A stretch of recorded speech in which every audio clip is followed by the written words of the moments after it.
एक बूढ़ा सुअर मरने से पहले एक ऐसी बात कह गया जिसने पूरे फार्म की किस्मत ही बदल दी। क्या इंसानों के खिलाफ जानवर वाकई जीत पाए? क्या सच्चाई से भरी क्रांति उन्हें आजादी दिला पाई, या फिर एक नया धोखा उनका इंतजार कर रहा था? पूरी कहानी जानने के लिए वीडियो को अंत तक जरूर देखें, क्योंकि आखिर में जो राज खुलेगा वो आपको अंदर तक हिला देगा। मृत्यु के निकट पहुंचे इस बूढ़े सुअर ने अपने छोटे साथियों को कुछ अंतिम सलाह देने की ठानी। उसने कहा, मुर्गियां दिन रात अंडे देती हैं, पर कभी अपने बच्चे नहीं देख पाती। घोड़े खड़ी मेहनत करते हैं, फिर भी उन्हें खाने के लिए बहुत कम मिलता है। भेड़ें बार बार अपनी ऊन देती हैं ताकि इंसान गर्म रहे, लेकिन वे खुद ठंडी हवा में कांपती रहती हैं। सिर्फ सुअरों का जीवन थोड़ा बेहतर लगता है, लेकिन जैसे ही वे सही वजन और नस्ल के हो जाते हैं, कोई भी वधशाला के दरवाजे से नहीं बच पाता। बूढ़ा सुअर बोला, हमारा भाग्य ऐसा पैदा होने से नहीं है, बल्कि इसलिए है क्योंकि कोई हमें लगातार शोषित कर रहा है। अगर हम जानवर अपनी स्थिति बदलना चाहते हैं तो एकमात्र रास्ता है वर्तमान शासक को उखाड़ फेंकना। यह सुनते ही पूरे कमरे में जोश की लहर दौड़ गई। एक छोटी सी चिंगारी भड़क उठी जो जल्द ही तानाशाही के खिलाफ क्रांति की आग बनने वाली थी। बूढ़े सुअर ने साथ ही कुछ सामाजिक नियम भी बनाए। चाहे कोई छोटा हो या बड़ा, मोटा हो या पतला, सभी समान है। कमजोर का मजाक नहीं उड़ाया जाएगा, ताकतवर की चापलूसी नहीं होगी। सब कुछ एकजुटता और सहयोग पर आधारित होगा। इतने न्यायपूर्ण और निष्पक्ष नियमों ने सभी जानवरों का दिल जीत लिया। वे मानने लगे कि भविष्य उज्जवल है। लेकिन उसी समय जब सभी खुशी के माहौल में डूबे हुए थे, बूढ़े स्वर ने अंतिम सांस ली और वहीं दम तोड़ दिया। उसकी मौत ने सभी जानवरों को दुखी कर दिया। वे आंसू बहाते हुए उसका शोक मनाने लगे। रात की चीखें इतनी तेज थीं कि क्रूर इंसान जाग गया। गुस्से में उसने गोली चलाई, चेतावनी दी। छोटे जानवर डरकर भाग गए। खलिहान जो अभी तक चहल पहल से भरा था, अब सुनसान हो गया। बूढ़ा सुअर ठंडे घास के ढेर पर पड़ा था, जैसे उसकी उपस्थिति अब बस एक याद हो। सपनों की आग 3 मिनट भी नहीं टिक पाई, क्योंकि भूख हमेशा हकीकत होती है। जोन्स हमेशा शराब पीकर नशे में रहता, फार्म की देखभाल नहीं करता। गोदाम में खाना होते हुए भी जानवर भूख से तड़प रहे थे। बूढ़े सुअर के समर्थक सफेद सुअर ने आखिरकार निर्णय लिया। वह घोड़ों की टीम को लेकर गोदाम पर टूट पड़ा। उसने उस बंधन का प्रतीक ताला तोड़ दिया। खाना पाकर जानवरों ने जमकर खाया। वे जानते थे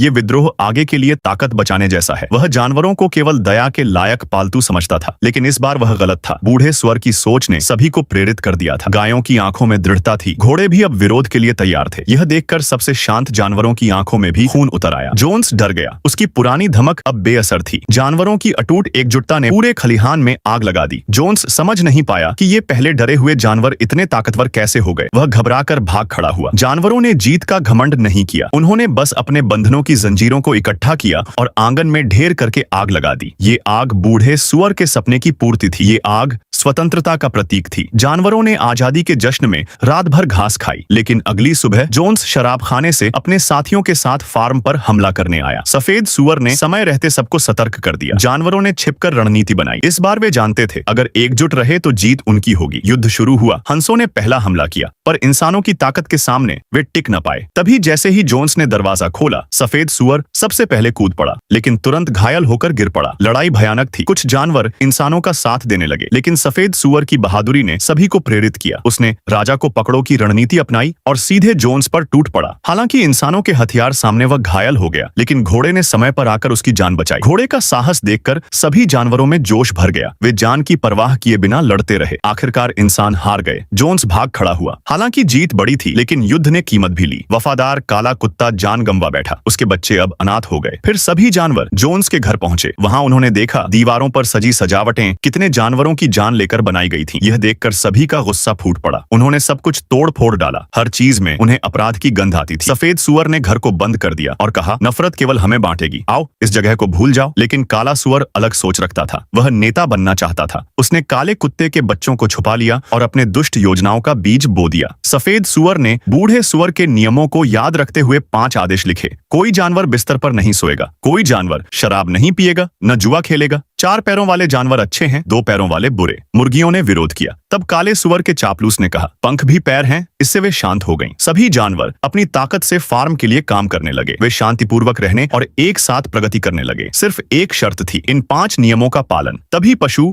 फार्म फल फूल सकता था। सफेद सुअर ने बूढ़े सुअर की 9 शब्दों की नीति मानकर भंडार भरने का आदेश दिया। फसल का मौसम था। सभी जानवरों ने मिलकर गेहूं काटा। बड़े जानवर दरांती से कटाई करते, भेड़ें ढेरों में गेहूं ढोती और इस तरह आजाद जानवरों का नया युग शुरू हुआ। लेकिन कहानी यहीं खत्म नहीं होती। जानवरों को लगा अब उनकी जिंदगी बदल जाएगी, लेकिन असली खेल तो अभी शुरू हुआ है। काला सुअर की काली रणनीति अभी बाकी है। आखिर क्या होगा जब सत्ता के लिए जानवर आपस में ही भिड़ेंगे? क्या बूढ़े सुअर का सपना सच होगा या सब कुछ बर्बाद हो जाएगा? जानने के लिए इंतजार करें। पार्ट 2 में सच्चाई का असली तूफान आने वाला है।